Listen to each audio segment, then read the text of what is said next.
everyone, welcome back to my channel. In today's video, we are going to talk about revenue cycle management, also known as RCM.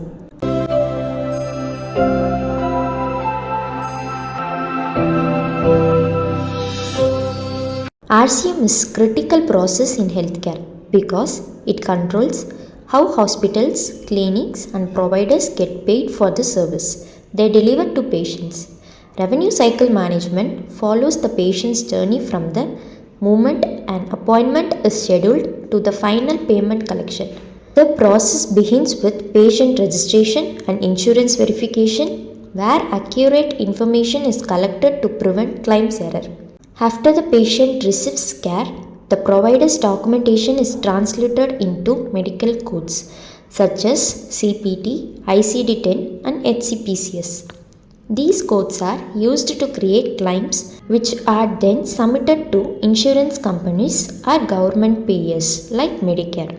Once the claim is processed, payments are posted.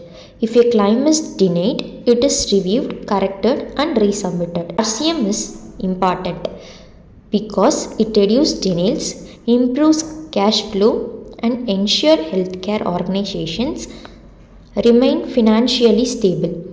If you found this video helpful, don't forget to like, subscribe and comment below for more RCM related content. Thank you for watching.